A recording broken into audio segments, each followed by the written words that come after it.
everyone, welcome back. And if you're new here, welcome to Intimacy Insights by Anais. This is a space where we discuss love, relationships, and intimacy without sugarcoating anything.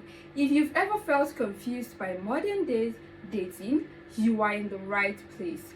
So make sure to hit that subscribe button and turn on your notification bell so you never miss any video from us. So the question is, are we in a relationship? Or are we just friends? Or are we something in between? If you've ever found yourself asking these questions, chances are you are in a situationship. And always remember that you're not alone. Situationships have become more and more common in today's dating world. But why, you may ask? Are people afraid of commitment? Is dating just more complicated now? And most importantly, is a situationship good for you, or is it just setting you up for heartbreak? Today, I want to break it all down for you. We'll talk about what a situationship really is, why so many people are stuck in one, and how to know if you are in one, and whether it's healthy or harmful. And if you're tired of being in a situationship, I will tell you exactly what to do to get out of it. So let's get straight into our discussion of the day. What is situationship? A situationship is when two people are involved romantically or physically, but there is no clear commitment or definition of the relationship. You act like a couple, but you're not officially one. There are feelings, but no real expectation. You enjoy each other's company, but there is no clear future. It is that confusing middle ground. More than friends, but not quite a real relationship. And it can go on like this for weeks, months, or even years. Here are some clear signs that you are in a situationship. You spend a lot of time together, but you haven't talked about what you are. There is no real plan for the future. No talks about where this is going. You feel emotionally attached, but the commitment isn't there. You haven't really met their close friends or family. One or both of you avoid the talk because it might ruin the vibe. There is no consistency. One day they act super into you, the next day they are distant. Does this sound familiar? If you've ever felt confused about your place in someone's life, chances are that you're in a situationship. Now, why are situationships so common? Why are people choosing situationships over real relationships? Here are a few reasons this happens. Number one is fear of commitment. Some people like the company and the intimacy but don't want the responsibilities that comes with a relationship. Maybe they're afraid of getting hurt, or maybe they don't just want to be tied down. Secondly, modern dating culture. Dating apps have changed everything. There is always another option. There's always another match, another possibility. This makes people feel like they shouldn't commit to one person too soon. Because what if someone better comes along? The third one is emotional unavailability. Some people are not ready for a serious relationship, but they still want companionship and affection. A situationship allows them to get those needs met without having to fully invest in another person. The fourth one is fear of rejection. It is easier to keep things casual than risk rejection. If there is no official relationship, then technically there is no breakup. No one has to face the pain of being left because nothing was ever fully promised in the first place. The fifth one is, it's just more convenient for some people. Life is busy. Some people like the idea of having someone without all the efforts that comes with a serious relationship. No deep emotional discussions, no big commitment, just fun and connection when it's convenient. On the surface, a situationship can seem like the best of both worlds. But is it really the best? Are situationships harmful or hurtful? Here is the thing. Situationships are not just always bad.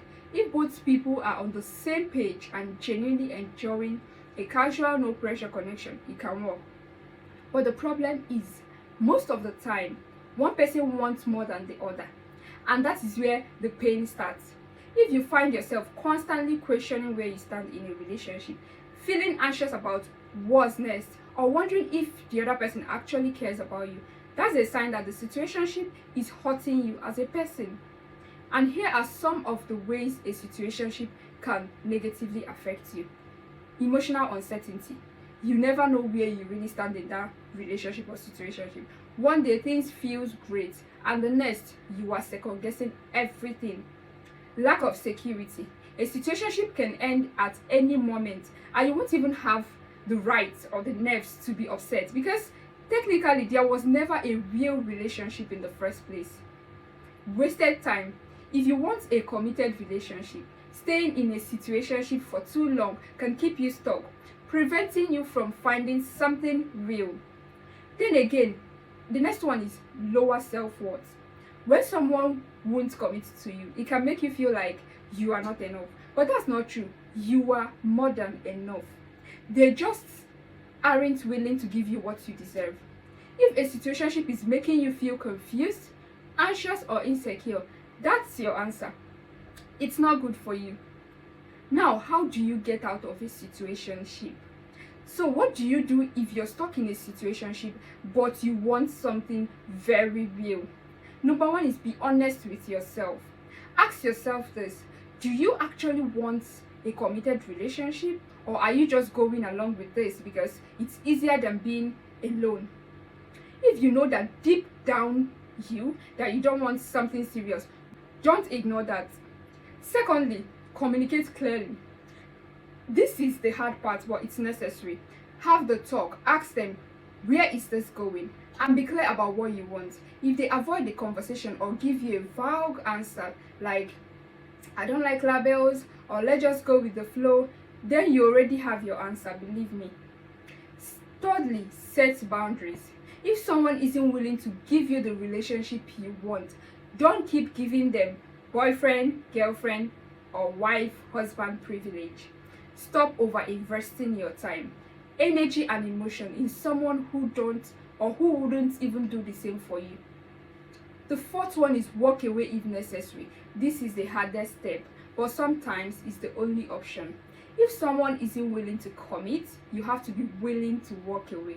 It's very difficult, but you have to do it. It might hurt at first, but in the long run, you will be freeing yourself from someone who actually don't want to be with you. Fifth one, know your worth. You deserve a love that makes you feel safe, valued, and chosen, not one that keeps you guessing. If you want a real relationship, don't settle for something half-hearted. There is someone out there who is willing to give you the commitment and security that you need. Of all these things I've said, what do you think? Are situationships just the new normal, or are they keeping people stuck in emotional limbo? Have you ever been in one? Let's talk about it in the comment section. I want to hear from you. I want to hear your thoughts and your experiences in the comments. And if you found this video very helpful, please do not forget to like this video, subscribe to our channel for more deep conversations about love, relationships, and intimacy.